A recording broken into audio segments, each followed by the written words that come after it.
we'll have a good group here to get going. Amazing. Yeah, it's been, fantastic. Oh, Kristen, you're on. Awesome. Okay, well, I will, since we've got 4 or 5 founders all here, which is about half of who RSVP'd, let's go ahead. I'm going to turn my mic off and pass it to you guys. Okay. The one thing, just let everybody know, you can put your questions, comments in the side. When this session is over, it'll basically time out, and then you'll go into the next session, which is going to be the Ask Me Anything. So okay. I'll pass it off. Great. Cool. Okay. Awesome. So we'll get started here. And by the way, it's first time using this platform. I can see the chat on my side. So feel free to either, if you can verbally do it, ask questions. I won't be rude. Just go ahead and interrupt us, or put them in the chat bar, whatever is easiest, and I'll try to follow along and do this. We're going to try to have an interactive discussion, or at least sort of a fluid conversation about a lot of the issues that come up with managing a board. How do you think about it? And Kat and I are just going to kind of go through it. And let's start in the very beginning.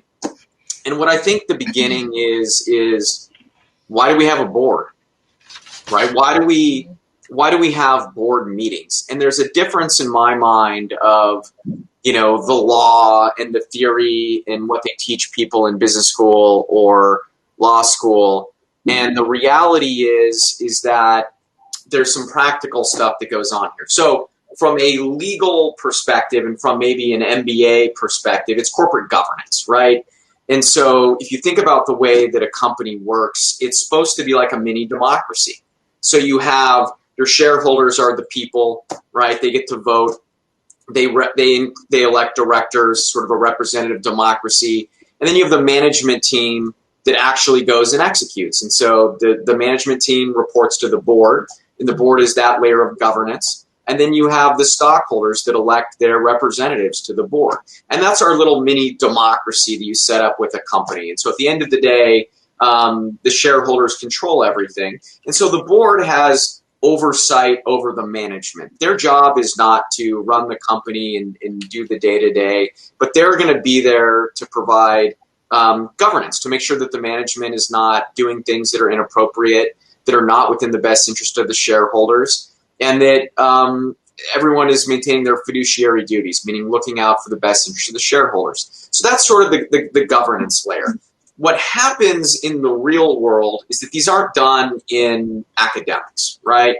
What they're done is through a series of contracts. This is in the private company context, where there's going to be certain matters that have to be approved by the board in pursuant to a contractual layer, right? It's not pursuant to a legal requirement by statute, but by protective provisions or agreements in your investor rights agreement that says you won't sell the company or pay the CEO $1 million or ...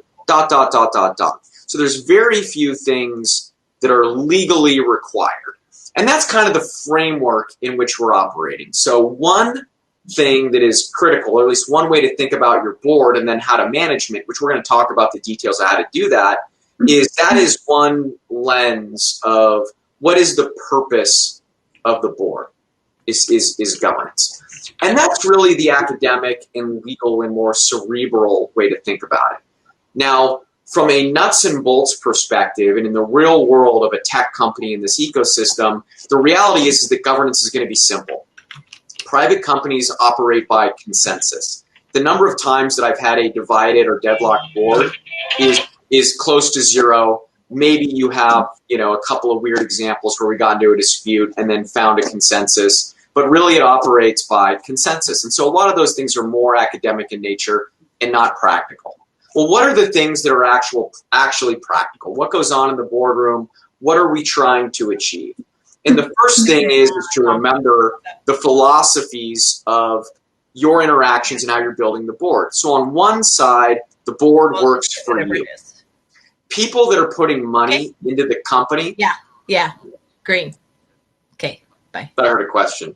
People that are putting money into the company want you to be successful. And so there's this dynamic of the board being there to help you. And so, for example, there are board meetings, and we're going to talk about how to run different board meetings and how it should go. But there are board meetings where the business team has sent out, a pre-read material updating the board.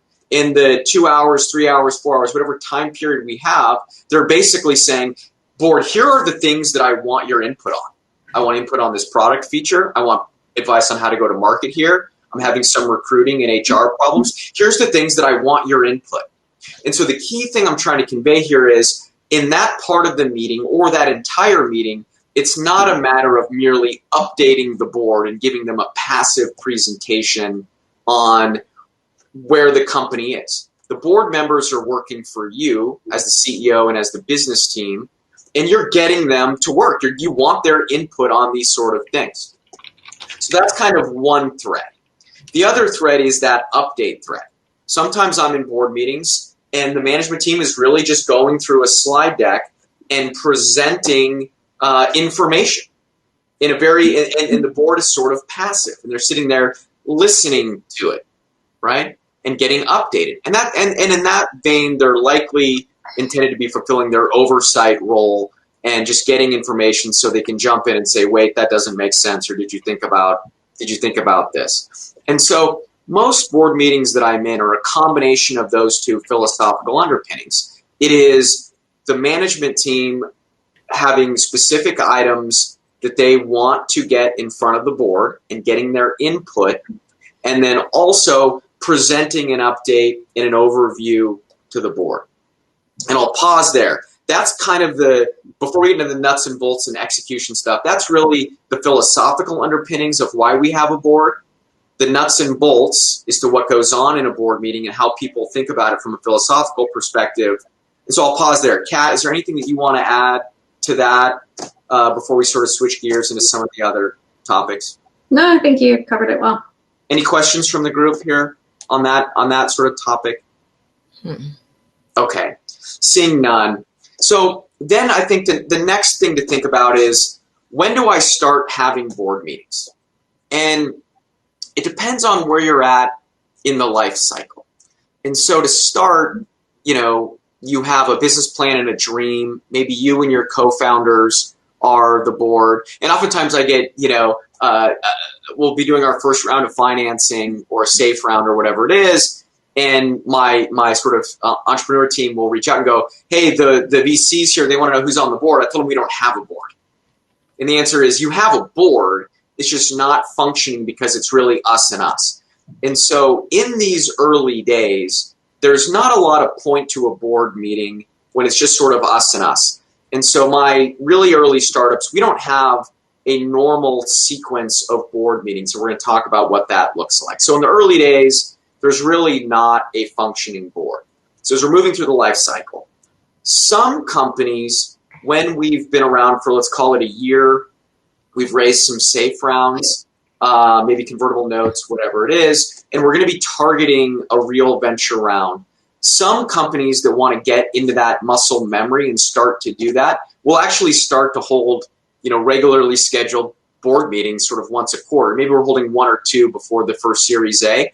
And it can feel a little bit awkward because it's, CEO, CTO, and maybe one other person and me, right? And so I'm the only one that's not sort of in the, company every single day, 12 hours a day. But really, it provides some good process. And what we'll sort of go through in those meetings are the things that we would do: approve options, go over the business, but it's safe, right? It's just me. I'm on your team. It's just our CEO and CTO. And so oftentimes we're like, Andy, what is the process for approving an option? We want to approve options. How would we do this? Andy, we want to talk about these product lines and these features. How do you normally see the business team, the leadership team present that? How do they do that? And it's almost like a practice run. And so a lot of companies don't take us up on that. We don't charge our time for board meetings. And we're happy to do it. And so for those companies that do that, I think that they're well prepared for that first board meeting after the Series A.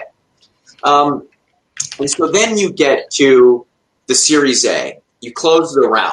And this is normally when we start our first level of real board meetings and our real governance. So before that, it was really us and us sort of in the room walking through things. And now is the first time that we're going to have a real venture capital investor, private equity, strategic, whatever it is, in the room. And we want to make sure that we are airtight. And so the first thing that I do after I close a venture round with an entrepreneur that has not done this before, first thing, we're going to pop a mini bottle of champagne. It's a huge achievement, and I get extremely excited for my companies and live vicariously through you all. So we will pop a mini bottle of champagne, not a big one. The big one's going to be for M&A exit or an IPO that's up and to the right, but a mini one because it's one of the first very material inflection points. But I pull the CEO aside, whoever's going to be leading these board meetings, and I walk them through what I believe the best practices are in executing on a board meeting in the real world. And that's really what I want this conversation to be about, is that topic and those points about how we talk to and advise our young entrepreneurs that haven't done this before in executing on that first real board meeting. So the context, the academics, the life cycle was all sort of setting the stage for this conversation. My phone rings. Hey, Andy, we're going to have our first board meeting, in a month. And, VC X is going to be there. I've never ran a board meeting. What do I do? And that's the meat and potatoes, practical stuff you don't learn in school, you don't learn it anywhere. And I think that there are some best practices on the way to do that. And you want to be very professional. And there's stylistic points. There are some substantive points that are legal in nature that you have to do. There's interfacing with your law firm. There's communicating with your board and observers. All the nuts and bolts of how do you actually do this. And so let's start to go through that. And so with that, Kat, I'll ask you to sort of start with sort of the scheduling and maybe the materials and how we do all that. And let's start to go through the very practical execution side of this, because this is the point in the life cycle where it's really meaningful. Thanks, Andy. So hi, everyone. My name's Kat, and I'm also an attorney at Fenwick. So as Andy said, the first really big point is you close your Series A, and I think the first thing you're going to want to do is actually get on email with the EA for your new board member and get your board meetings scheduled. It's really important to get those scheduled at a minimum of 6 months out, if not a full year out, and you're going to want to schedule out your next year. VCs are really, really busy. And in particular, a lot of people like to have meetings always kind of at certain points in time, right? They always want to have meetings at the end of, at the first month after the end of their fiscal quarter. So for instance, right now, the end of July, it's a really busy time because, you're trying to get in before the August slowdown, and you have your 6:30 results finally done, and you want to report out to the board. So it's important to get the scheduling done. Let me interrupt, Kat. I'm going to take myself up on my statement that we're going to allow people to interrupt and it won't be rude, so we can ask questions.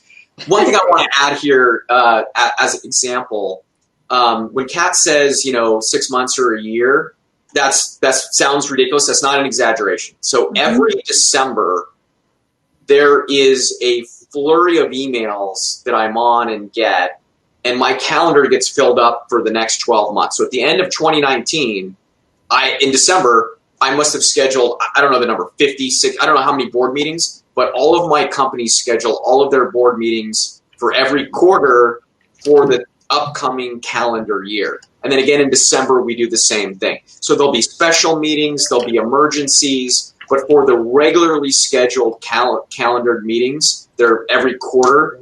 In December, it's a flurry of calendaring and activities.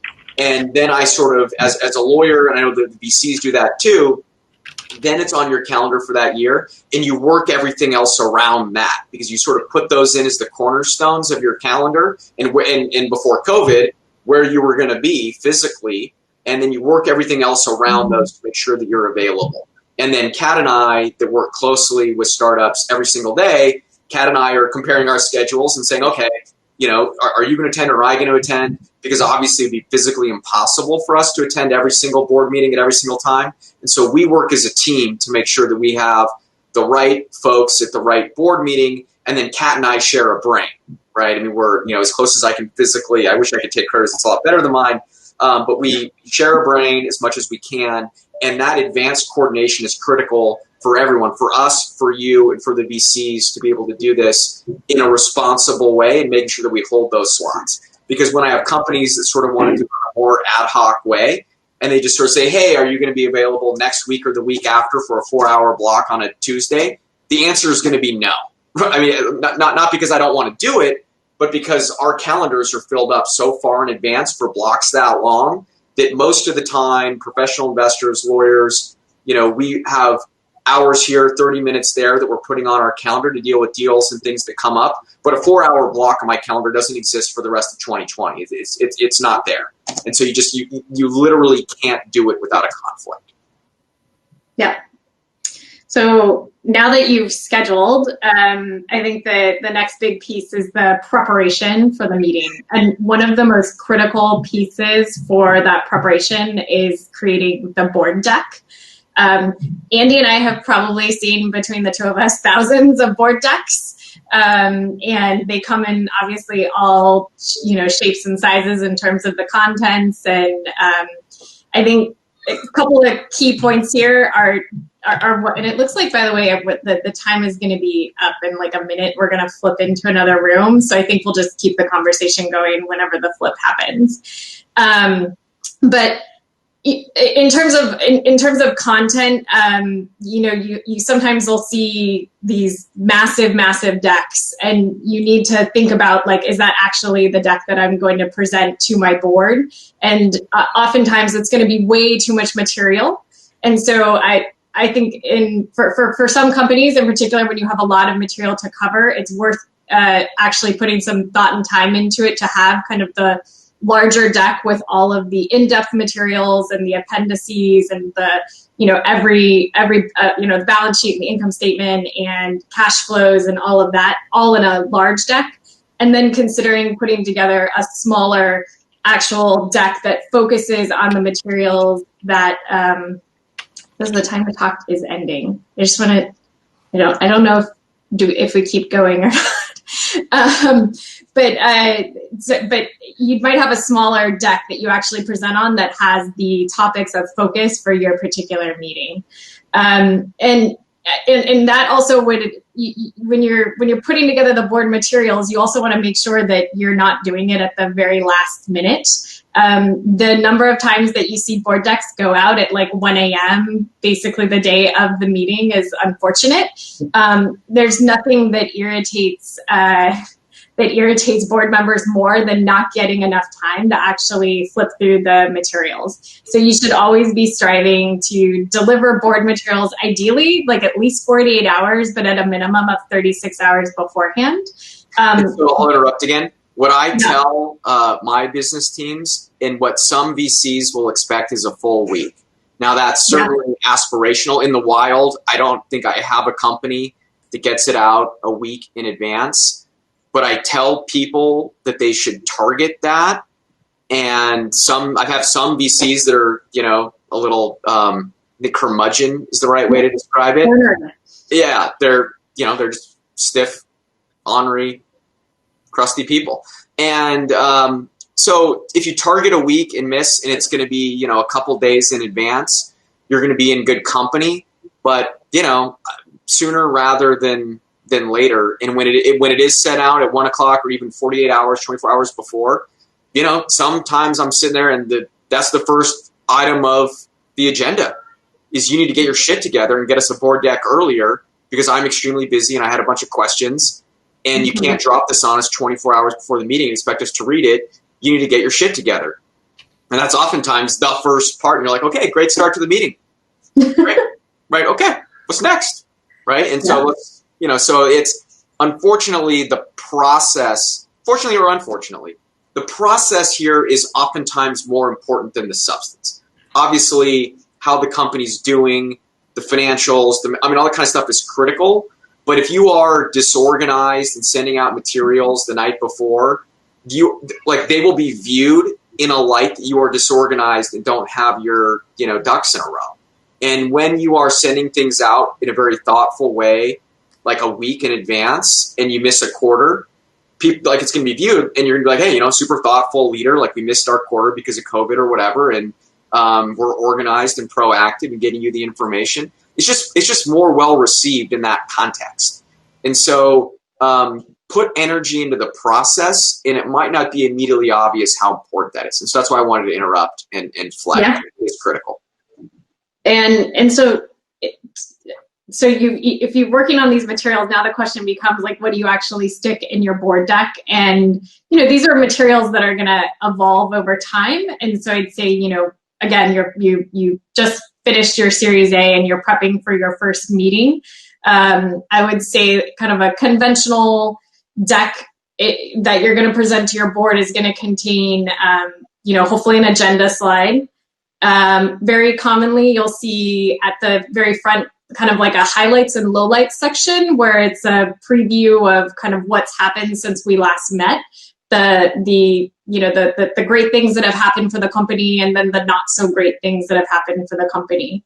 After that, there's typically a business progress update. So this is where either the CEO, and we can talk a little later about whether or not you want to bring in management, but the CEO will present on what's going on with the product, what's going on with the sales function, what's going on in the technology, and reporting out kind of on any key KPIs that the company is tracking against.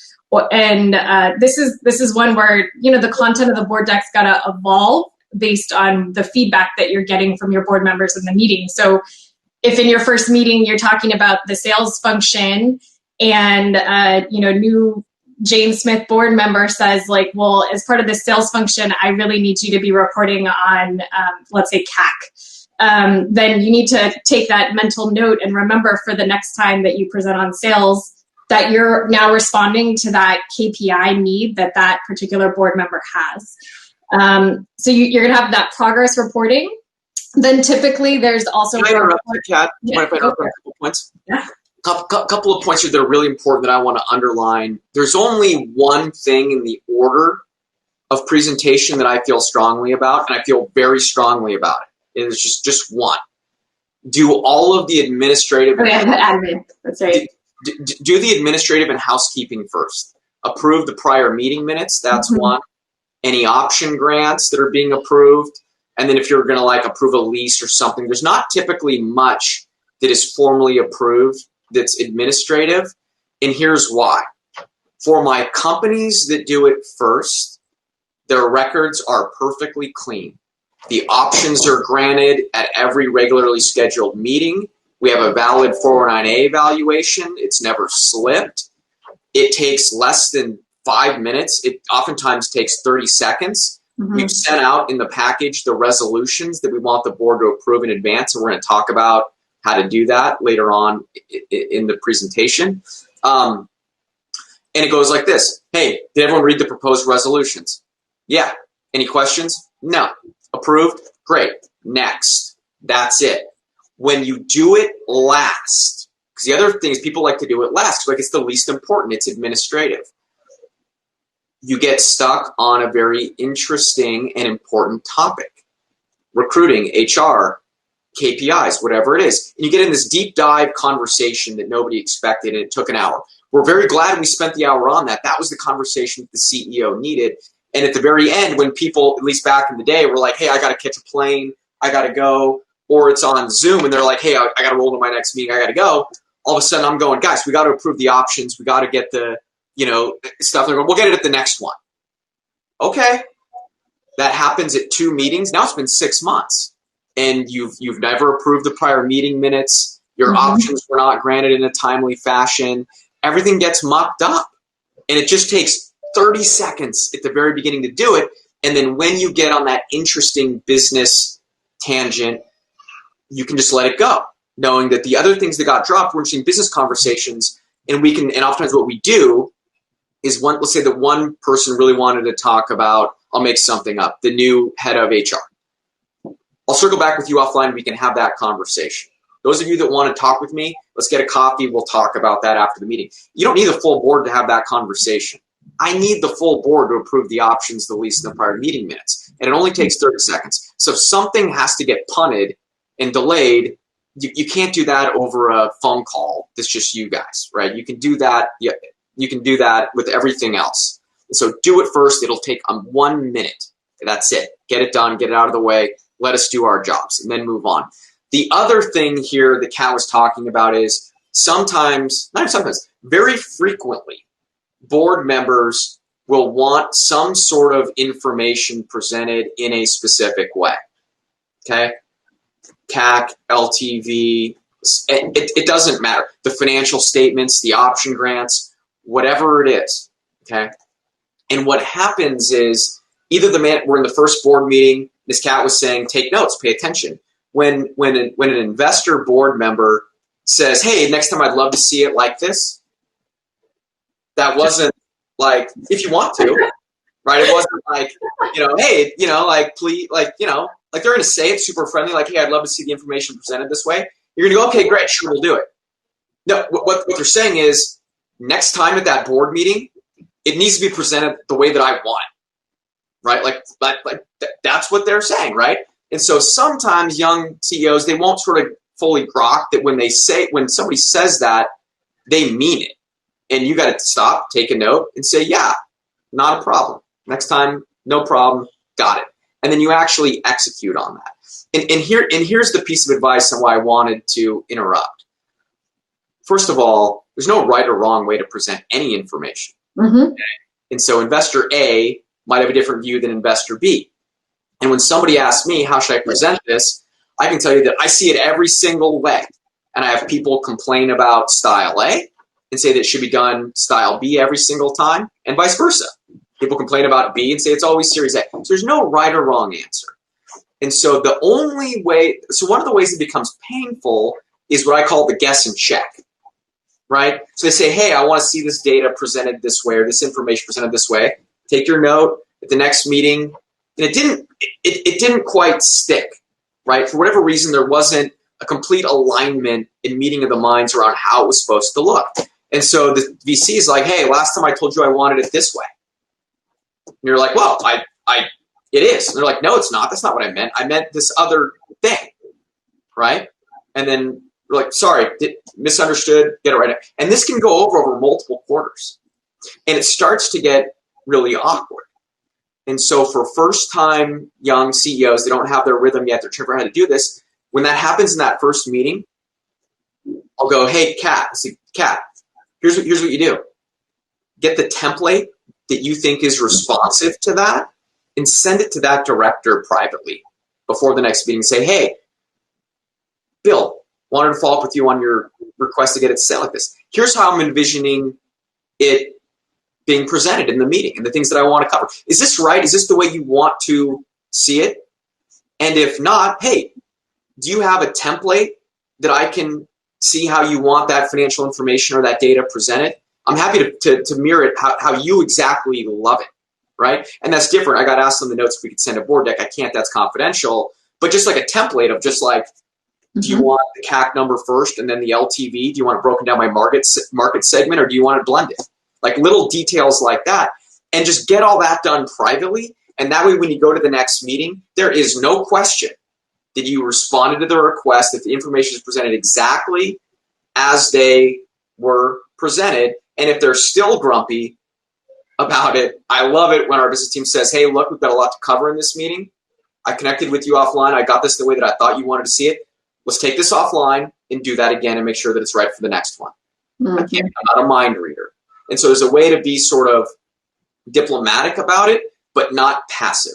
And so proactively managing your board through these little tiny things is the difference between running a really good board meeting and an awkward and frankly bad board meeting.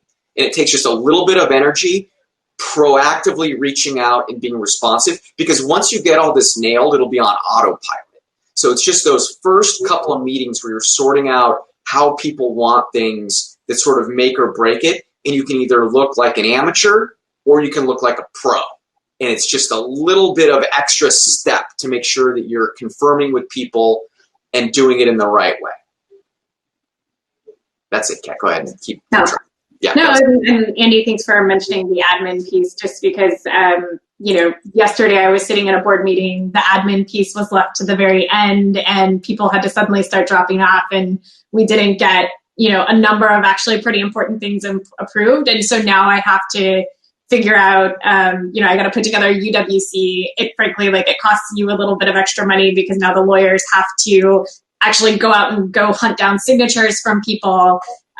So it doesn't take long, and it is a very good thing to just lead with, get it out of the way while everyone is still present. And so I guess just to keep kind of moving along, so you're going to be working through with your board the contents of how you're going to update on the business. I think that's kind of the key point that Andy was hammering on, which is what's important for you to be reporting out to the board. What do they need feedback on, and what do you want feedback from them on? And taking their cues, because there is going to be this awkward period where you got to get to know what's important to the board and how your business is evolving to figure out what important business metrics and what they want to hear about how the company is progressing. A really key thing that I'm seeing now is part of that progress reporting. And in particular, just given the circumstances we're in right now, is reporting out on how you're achieving against the plan that you had set out to achieve on. Odds are when you presented to that Series A investor, you presented to them a particular business plan and said, I'm going to do this, I'm going to land this many customers, and I'm going to roll out this feature on this timeline. And right now, a lot of people are missing plan. And so it's really important to be talking about, whenever you're providing these updates, about how it's comparing against what you had originally planned on doing and what you had maybe previously reported out. Now, one key piece there, though, is there's potentially information in there that could be disappointing or frankly just not good. And you never want to be ambushing your board with information that is potentially bad about the company.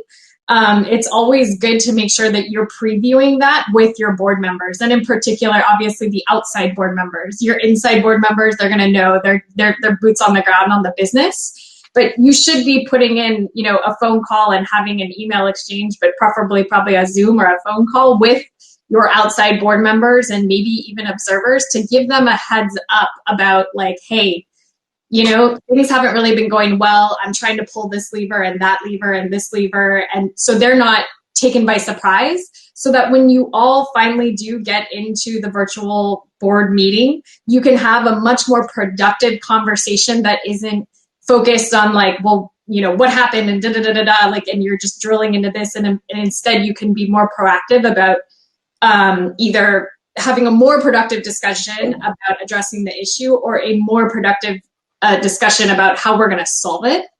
And no one's upset or mad. And there isn't, again, you're trying to always avoid that level of awkwardness in your board meeting where someone's really upset that, they're finding out about something for the first time.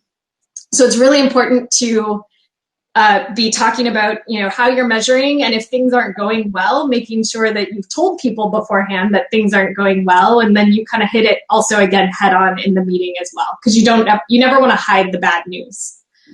Andy, anything for you there? Okay. So we talked about previewing, and so again, previewing on how the business is doing is really important. Another big piece of the board meeting is also just going to be the financials and making sure that you are always presenting financial statements. You should always offer your board. It doesn't have to be in the main deck, but in maybe that ancillary appendice deck. You should always be providing a balance sheet and income statement and cash flows if you can. Just push it out of QuickBooks, put it in there. There is always going to be that one board member who really wants to deep dive into your financial statements. You should always now be, in particular, again, given current circumstances, be providing your cash out date Board members are extremely fixated on that. You should always be reporting, like, we expect to be out of cash as of, let's say, June 2021, because they're going to want to talk to you about that. I think that's now coming up in virtually every board meeting. Even if you think you have 2 months of cash, the VC might tell you, like, I don't think so, and actually disagree with you. But that's important because they need to be also thinking about what's our path to funding and make sure that their founder and their management team is thinking about the fundraise process with appropriate timelines, because that's going to ultimately also become a distraction for the business when they have to go out and fundraise. So it's really important to be mapping out how the company sits financially. And you should also be mapping out, again, deviations from plan and whatever key, financial metrics or key performance metrics. Listen to your VCs about what they want to see and how they're thinking about it and measuring it, and always be responsive to them. Like if they're asking you to present XYZ KPI, make sure that you're always presenting that. And if you have any confusion about what that particular KPI means, it's worth having a conversation with them to make sure that everyone's on the same page. And then I think finally, at the end of the board meeting, you always want to be reserving some time for what I would term the executive session. That's going to be where you kick out potentially the observers. No management is present other than the actual members of the board. And that's where you're going to have like a higher level, maybe strategic discussion with your board. And the executive session is one that is, maybe there's going to be a lot more hard topics that come up in there. So you might be talking about, for instance, like Jane Smith, she had just come in, she's the head of the sales organization. And then, in the executive session, it comes out from the CEO that, Jane Smith's performance, part of the reason why we have a miss is because like she couldn't hire these people and blah, blah, blah happened. And there's going to be a tough conversation about like, what are we going to do with our sales org? So you want to always reserve that kind of strategic discussion for an executive session. And again, this would be an item where if you're going to talk about things that might implicate attorney-client privilege, this is where you're going to want to park those kind of discussions and make sure that only the members of the board and your counsel are present, because if you invite observers, they're not going to fall under privilege and they will break it. So that's really important.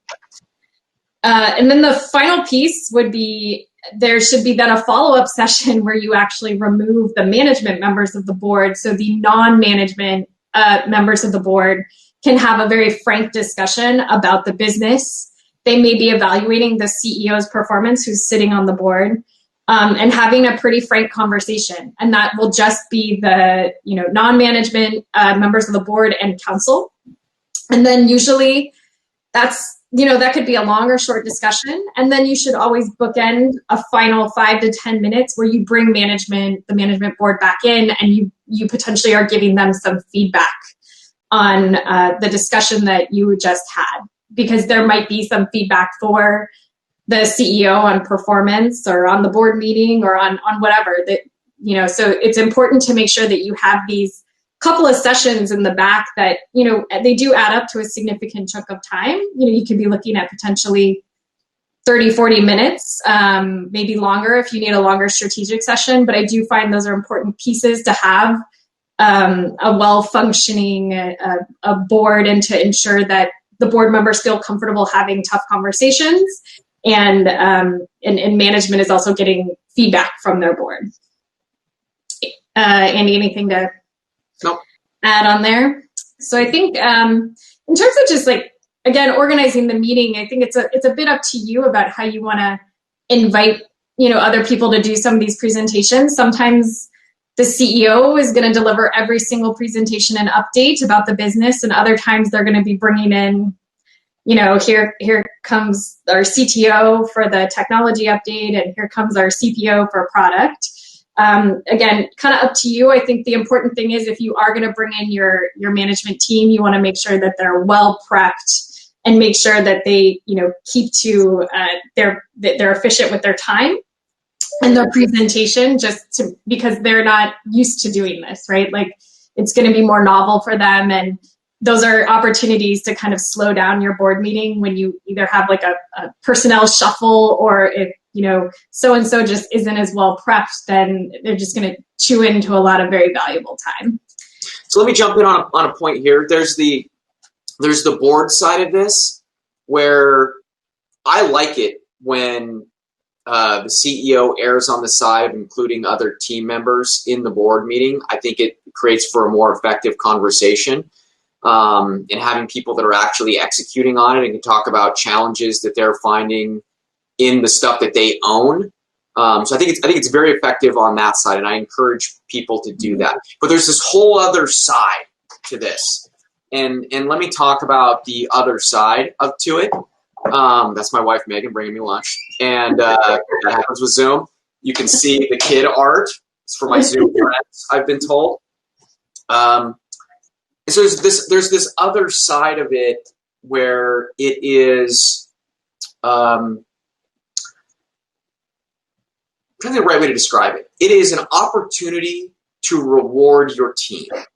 And so some board meetings are very exclusive, and it's just, the board, the observers, me, and the CEO, right? And heaven forbid would a junior level person ever find their way in there. It's a big, scary thing. And then I have CEOs that are very open, transparent, and inclusive. And they literally have, it's a small organization, so there's 20 people. And they will be like, my goal is to get all 20 people into one of our 4 board meetings this year. And so it could be the most junior developer that's working on the logo on the UX. And she's going to have 5 minutes to talk about the marketing strategy. And they're going to bring people in. Now, they're not here for the closed session where we're talking about options. Sometimes they come and go. Sometimes they sit throughout the whole meeting. But it can be viewed as a reward and really empower people and give them the sense of ownership and authority. And I see the leaders that I work with and support that bring their team in, and the way that their team loves and respects and admires them. And they are a part of the team. It's not just a job. And this is one very easy, simple thing you can do, is let your head of HR talk about recruiting.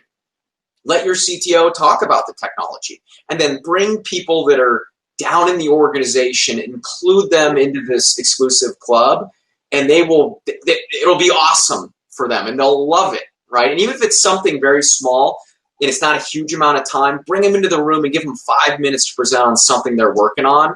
And I have seen that go well. And I like, there's certain CEOs and leaders that I just think are just awesome, and I love and respect them. And all of the ones that sort of are in that pantheon for me, they're more inclusive, and they bring more people in. I think it's more effective for the board. I think it gives the CEO the right level to sort of sit back and give color commentary and let their team. You're hiring great people. They're doing great work. Get out of their way. Let them do their thing. I think it's more effective from there. And then it builds this great culture of inclusion. And when you can have all of those 3 things in there, why wouldn't you do it? And some people just don't get it, and they're like, no, this is the Andy show, right? I'm the man, and I'm going to run everything. And I think that's very myopic and narcissistic, frankly. So the one caveat, though, in terms of more people you invite and you have a lot of presentations, it becomes very important for you to manage your meeting well. Mm-hmm. And so oftentimes what I'll see is if Andy and I, for instance, we have a client here in Seattle, and I would say for their first maybe 3 or 4 board meetings, and they have a pretty regular cadence. They do them about every 6 weeks. They didn't invite anybody from their team, in part just because they were still getting their feet wet, so to speak, on understanding how to do board meetings and getting to know their own board members and observers. But now they're starting to they're inviting their team members because they understand the cadence of the meeting, and the meeting has kind of a prescribed way that it gets run. And it's been really nice for them to also demonstrate the capabilities of their team and actually show proof in the pudding of all of the topics that they were discussing. meaning, we're planning to do this and this and this, and then you actually show the people who are executing on it and letting them demonstrate that execution. It's a nice way, as Andy said, to build confidence in your team and also instill confidence in your board that the company is going in the right direction. But the management piece is so important. I can't stress this one actually enough, where managing the time of the board meeting is so critical, because as Andy said, like pre-COVID and even now, most board members, like especially if they're coming from not a local spot, they got a plane to catch, or they're just coming from, another plane. And, if you tell them the board meeting's 3 hours, that board meeting had better be 3 hours. You shouldn't be banking on, we'll have 30 minutes of give or take at the end. These things are booked really tight, and people are often booked back to back. And so you have to manage the meeting such that you really do follow a schedule. That can be often hard because, as Andy said, sometimes you get really knee deep in a discussion about a topic, and then that's where it's going to be really important for you to exercise some judgment about kind of, am I going to let this keep going, or am I going to try to pump the brakes and say, like, this has been a really interesting topic. We should probably consider taking this offline. I would love to, have a conversation or a Zoom with like one or two of you, whoever's really involved in the conversation. Let's get that scheduled so we can move on to talk about the next topic. So it's important to manage that way. If you do notice, like, for instance, your board meetings are just running insanely long. Like, I have one client where we were doing a quarterly board meeting. The board meetings routinely ran, I'd say, an hour to 2 hours over.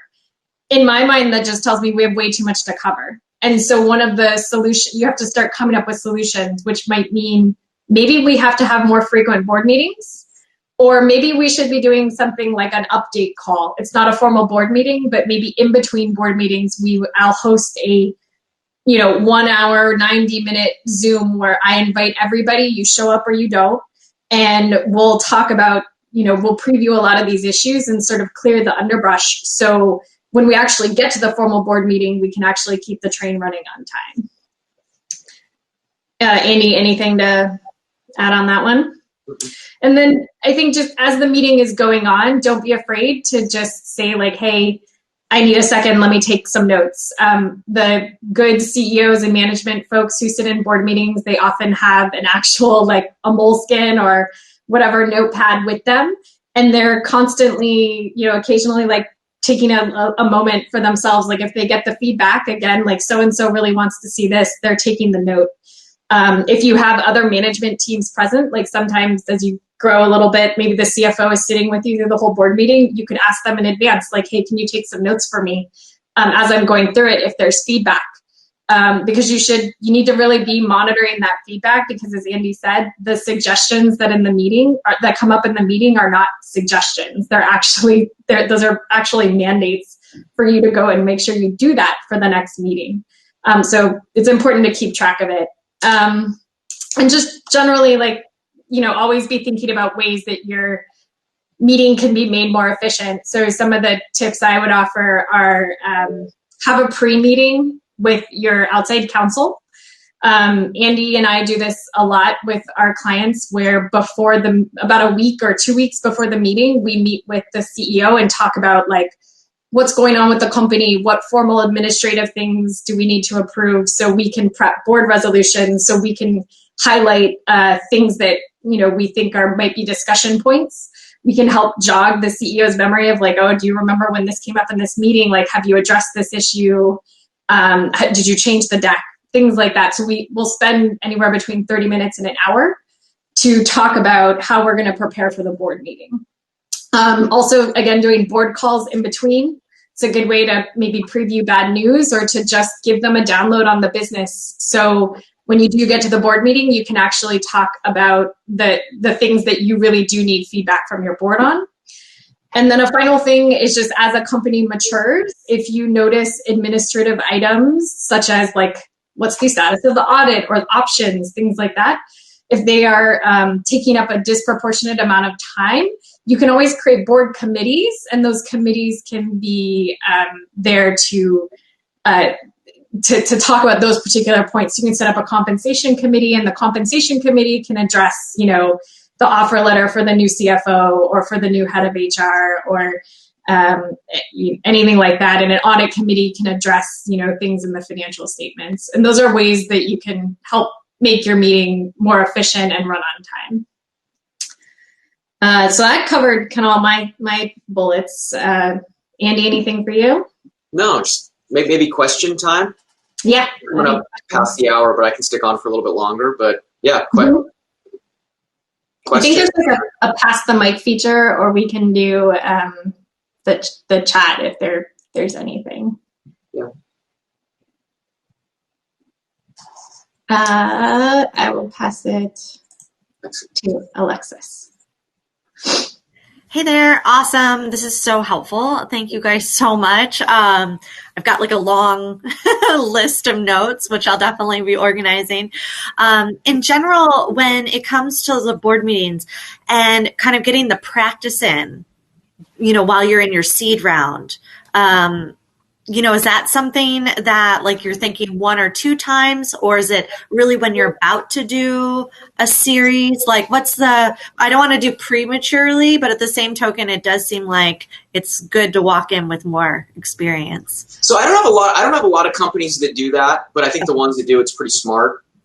But it's rare. And so it's not the kind of thing where it's like, oh, you always do it. Like it's the atypical thing to do. Yeah. And so the way that I've done it is teams that are going to do a round later this year, right?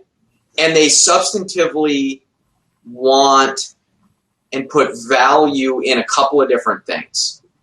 Going through the exercise of reviewing their business, and they believe, because it's not a lightweight thing to do. Right? Like if you they spent a couple days sort of going through and getting the deck together, the information, in believing that that's not a waste of time, that it helps them sort of crystallize it. And then combining that with, we're going to go out for term sheets next quarter, let's have a board meeting, right? And so we're going to go through this exercise, we're going to learn from that, and we're going to, as we go through it, as if there was our Series A lead director in the room, we're just going to pause and ask Andy questions about how is this normally done, and we're going to put a lot of value in that, right? And so I would say that we probably would not do that more than once, because there's not really like, how do you grant options? I mean, we covered 90% of it here, right? Yeah. And so I think it's a good dry run to do for companies that value both of those things and want to put in the time to do that. I would do it once, because I can just get on the phone with somebody 2 weeks before the board meeting and be like, okay, here's how I think the first meeting should go. Here's the things that are predictable that might come up in ... And I can really convey that information in a 30-minute conversation. And so it's really people that value the process and all that kind of stuff and really want to do it that way. And it's rare. But the conversation with me or Kat before the first board meeting, I basically require that. Right? Like it's like, that one's not optional. I'm like, okay, if you haven't reached out to me and we got a board meeting in 2 weeks and it's our first one, like I'm coming to you and I'm getting in your kitchen, right? I'm gonna be like, here's how this needs to go. Right? And so so it's gonna happen either way. That's awesome. You might also want to take advantage, like a lot of pre-seed companies kind of have a little army of advisors. And if there's like 1 or 2 advisors that are really critical to your business and have demonstrated a lot of value add and they get it, you might want to consider having a little bit of a dry run with them as well and get their feedback, because oftentimes advisors are sitting in a lot of boardrooms or they're experienced entrepreneurs who've been in your shoes. So they can help give you some feedback on, because they know your business, right? They'll help you maybe put together the contents of your deck and like how you should go about presenting it. So that might help give you a nice framework for how to actually present your business, right? Because like Andy and I, like we can give you input on, what we typically see and what we recommend and like what you're gonna have to legally do. But that advisor who's probably been in a trench with you since you started, is going to know a lot more about your business and what's important and what are the levers. Mm-hmm. So that could also be another good use for them as well.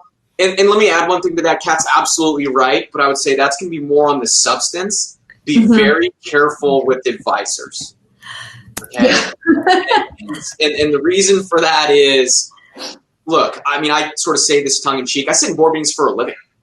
I mean, I am in at least one, usually multiple board meetings every single week, 53 weeks a year. I mean, like, yeah, I mean, that's what I'm doing, right?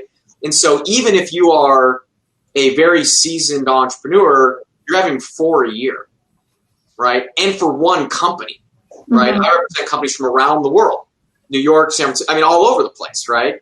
And so oftentimes there's a good, smart advisor that wants to be helpful, but their experience band is very narrow. And they're saying, hey guys, it's always done this way.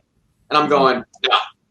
Like, it's definitely always done that way for your company, right? Or the like one company that you're on the board for, but don't do that. Like, that's terrible. Don't do that, right?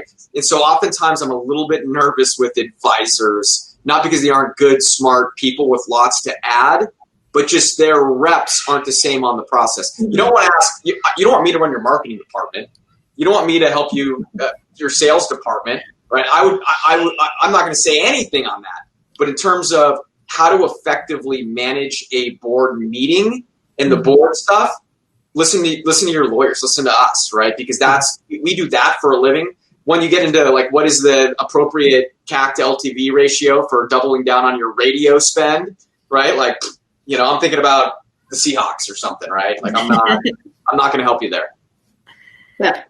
Yeah, that's true. Take it with a grain of salt and what their specialty really is. Yeah, that's a really good point. Thank you. No, that's great.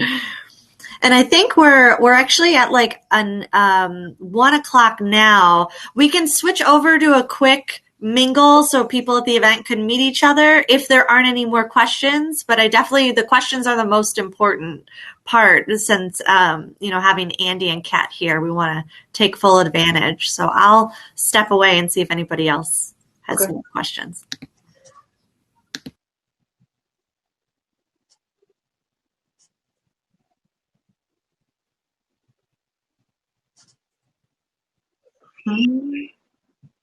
That either means that we were extremely effective or extremely ineffective. Because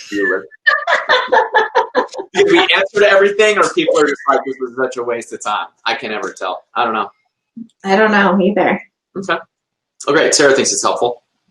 Good. There we go. Great. Okay. So is there another breakout, Alexis? This is where I'm clumsy and don't know what to do next. Oh.